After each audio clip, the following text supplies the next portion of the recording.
कई बार लोग अपने मन की शिकायत करते हैं कि महाराज हमारे मन में नेगेटिव थिंकिंग बहुत आती है, नकारात्मक विचार बहुत आते हैं। एक सज्जन आए हमसे कहने लगे हमारा मन बहुत खराब होता है। तो मैंने जब उन्होंने कहा कि मेरा मन बहुत खराब होता है, हमने कहा हमारा भी होता है, चर्चा बंद करो, भगवान का नाम लो, काहे को परेशान। संसार में कौन ऐसा है?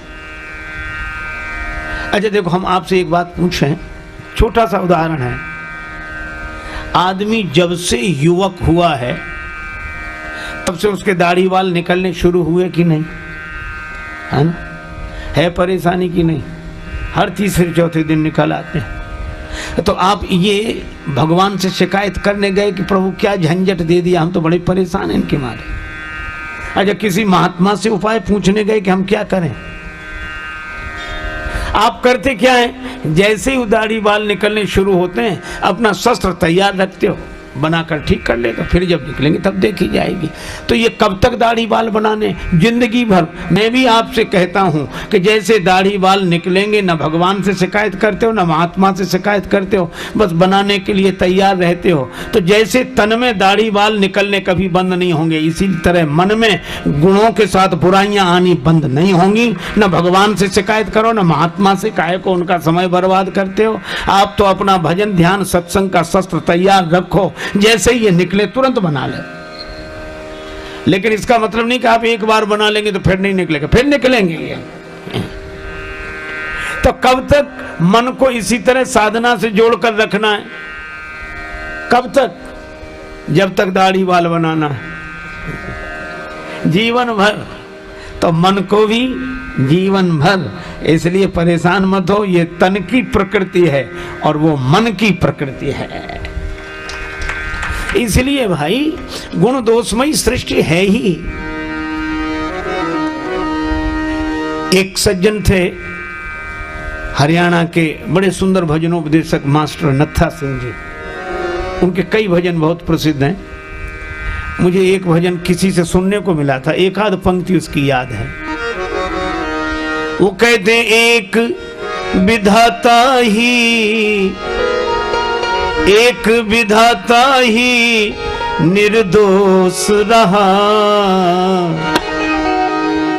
बाकी सब में कोई ना कोई दोष रहा, बाकी सब में कोई ना।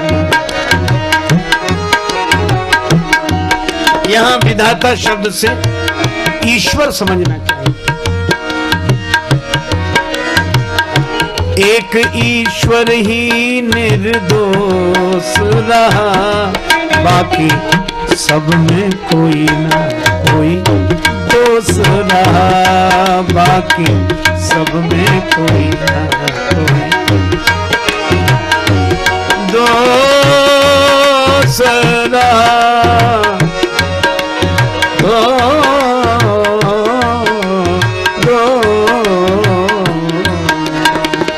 सब में कोई कोई दोष रहा, बाकी सब में कोई ना।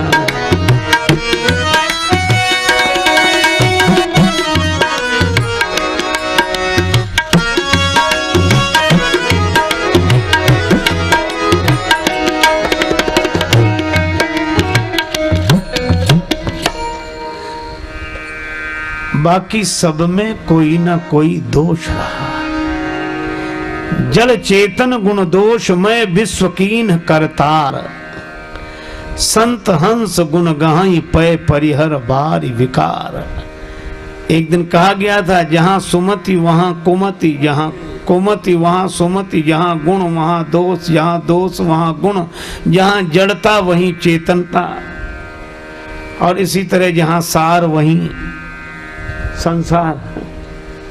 देखो कोई संसार को ज्ञान की दृष्टि से देखता है तो उसे सार दिखता है, सर्वम खलविदम ब्रह्म। ज्ञान की दृष्टि जिनके पास है उन्हें सार दिखता है, और वैराग्य की दृष्टि जिनकी है उन्हें सब असार दिखता है। ज्ञान की दृष्टि जिनकी है उन्हें सब सार दिखता है, वैराग्य की दृष्टि जिनकी है उन्हें सब असार दिखता है, और जिनके पास ना ज्ञान की दृष्टि है ना वैराग्य की दृष्टि है उन्हें संसार दिखता है। ये तो है। तो गुण दोषमयी सृष्टि है ही। और बड़े सुंदर सुंदर उन्होंने उदाहरण दिए इस भजन में। वे कहते हैं महाराज युधिष्ठिर जुआ खेल गए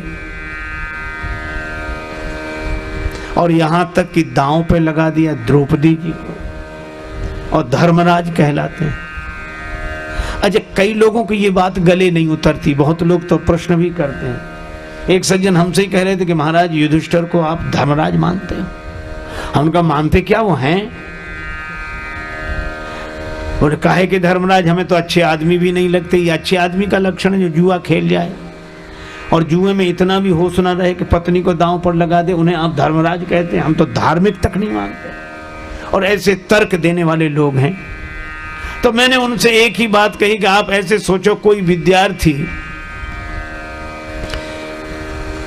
पढ़ रहा हो और 100 नंबर का पर्चा हो और उसके 80 नंबर आ जाएं, तो फेल माना जाएगा कि पास? 16 पास माना जाएगा और अच्छे नंबरों से माना जाएगा। हमने कहा 20 नहीं है। बोले तो कोई बात नहीं, 80 तो हैं। बोले हाँ ये बात तो पास माना जाएगा। हमने कहा इसी तरह युधिष्ठिर जी तो धर्मराज हैं, वो 20 नंबर काट ले जितने में गड़बड़ी लगी हो तुम्हें। जो तुम्हें गलत लगता हो और जो गलत है तो उतने नंबर कम कर लो। मैं तो कहता हूं अवतार कोटि की विभूतियों को, महापुरुषों को भी जब देखो तो कुछ लोग हल्दी की गांठ पे पंसारी की दुकान खोलते हैं, एक दोष पर बाकी सब गुणों को नकार जाते हैं। यह गलत बात है। अरे आप उनके 20 नंबर कम देखो पर 80 तो देखो। इसी तरह मैं आपसे चर्चा कर रहा था कि मास्टर जी ने इस भजन में कहा कि युधिष्ठिर जी में भी दोष जुए का।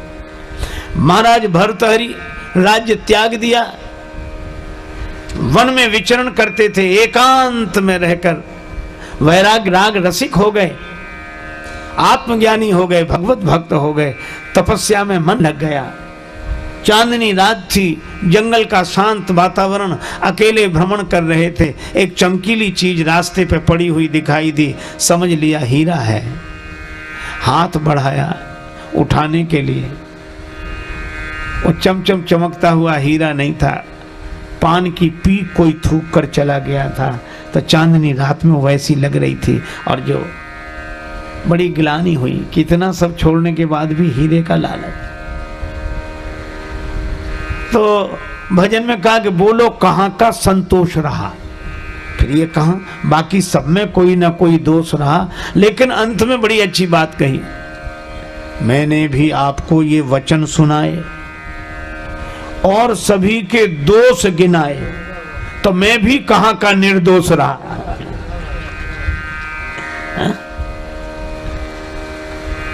देखो भैया, संसार दोष गुणमय है, यह प्रकृति है।